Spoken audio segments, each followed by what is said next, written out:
Hey everybody, hope you are doing well. About a month ago, I did a video that said the perfect storm of pain was coming this summer. And I believe we have arrived. I believe it is here, and I'll explain and try to break this down for you. Bear with me. We have huge crime waves going through the country, as evidenced over this past holiday weekend. We have heat, temperature wise, I mean, by the weather. We have record breaking heat that's been going on out west in the Midwest, a lot of other places in the country. Uh, and usually with that, you have more violence, more crime as well. We've got the super droughts or mega droughts going on that hasn't changed out in the Midwest and the West. And we haven't felt the effects of that as far as economically and food as far as the rest of the country, but we will. We've got runaway inflation still going on. It's not going anywhere. It's not going to change. It's going to keep going up. Prices aren't going to come down. When have you seen prices go down? Measurably, at least. We've got some other programs that are going to be ending, the government programs that were put in place through the COVID lockdown. The rent moratoriums are coming to an end at the end of this month. We have the forbearance, the pause in paying mortgage payments. It's coming to an end of this month. And I believe we have a potential catastrophic situation right there. You're going to have millions who are going to face eviction. You're going to have a lot, hundreds, maybe thousands, as far as mortgage foreclosures as well. They may be facing that.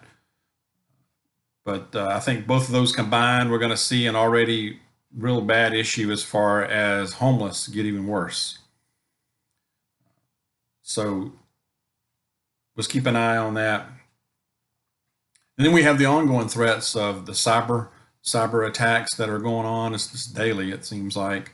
The cyber polygon is supposed to start here, I think, any day now. Maybe it's already, sounds like it's already started, actually.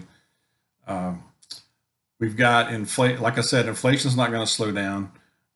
I was watching a video. I watch a lot of videos, but Full Spectrum Survival was talking about inflation, and he said that retail grocers, grocery retail outlets are stockpiling food, especially the non-perishable things, your packaged goods, your canned goods. They're stockpiling and holding back because they know inflation is just going to keep going up.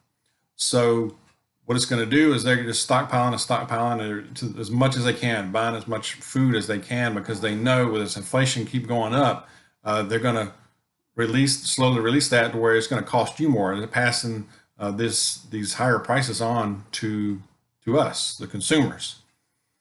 So I thought that was kind of interesting. I also, there was a comment from one of the subscribers to this channel that said we were talking about critical shortages, and they're going on, that they were trying to purchase a gas-powered tractor, that they had a couple of tractors that they had nursed along and gotten a lot out of, and they were in the market to buy one. They could not find one in the surrounding area in their county. So all they could find is electric. So that's interesting. And I know the last time I went to Home Depot, we went to Lowe's and Home Depot, it was about a week or so ago. And I always like to look at the lawnmowers and the grills and stuff like that, even though I don't need a lawnmower, but I look at them, the push lawnmowers, and they have the display where they have all of them sitting out there. And all I saw was electric. I don't think I saw one gas powered one out there. So that was interesting. We had a huge crime problem this past July 4th weekend. Okay, very bloody. Really tragic, very sad. I was looking at a couple of articles and some statistics here. New York City, well, before I go into that, 150 across the country, United States, 150 were shot and lost, 150 lives lost. Over 400 shootings nationwide.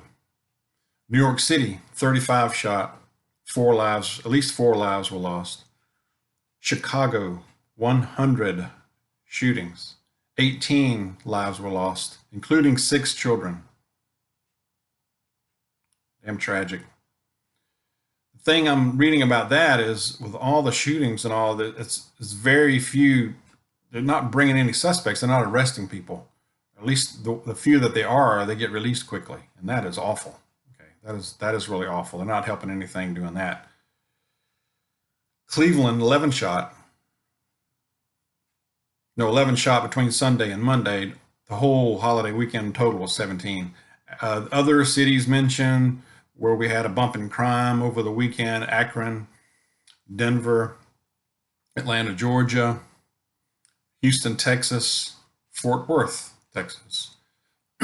In Georgia, my state, my former hometown, Atlanta, 3 people were shot dead at a golf course.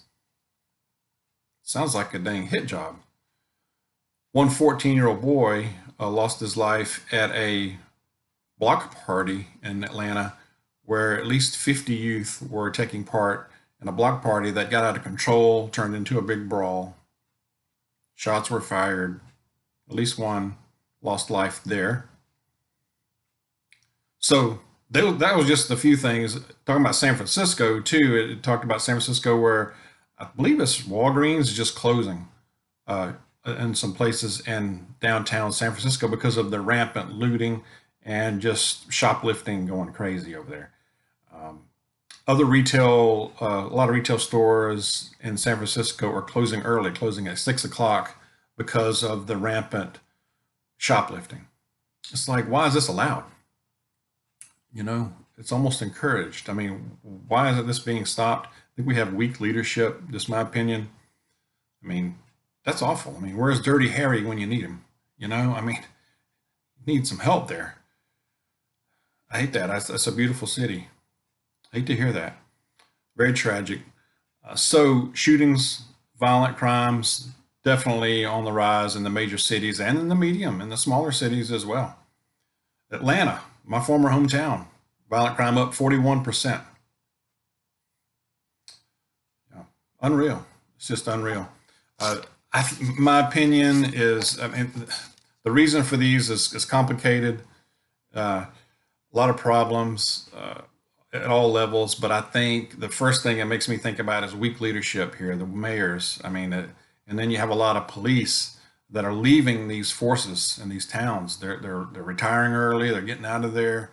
I can't blame them to a certain point. I mean, you know, they don't get paid that great anyway, and they're putting their life on the line every day, every night out there. So a big problem, a really big problem. I believe that overall, not just in the cities, I believe that there's a very thin line between relative law and order and just SHTF chaos out there. I mean, really. Depending on where you are, you may not see any of that. I know. But by and large, I believe, like I said, I'll say it again, the thin line between relative law and order and just all out crazy chaos is razor thin, in my opinion. It's getting thinner. Seems like by the month. I think we're seeing a gradual loss, a degrading of rule of law. I really do. You may not see that in a rural town, a small town. You might be seeing it, I know you're seeing it in the larger cities, and you may be seeing it in your larger suburbs of cities. I'm reading about it every day, hearing about it. This is just something we're going to see. We need to be prepared for that, depending on where you live.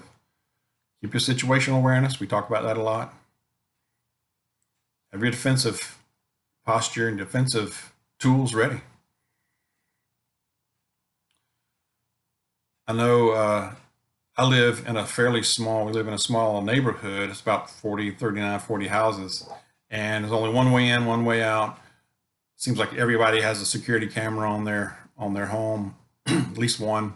So you can't come into our neighborhood without cameras on you, and most likely physical eyes watching you too, because about half the neighborhood is either retired or works from home. Probably more than half. Somebody's home. So you're being watched when you come into especially if it's an unfamiliar vehicle. Yeah, they're being watched. So you know, talk to your neighbors, you know, and try to look out for each other as well and your friends. That's about all I have at the moment. Let me know your thoughts. What are you seeing? What are you hearing out there? Are you seeing an increase in these incidents where you live? I know it can vary widely from just depending on your location, but please share your thoughts.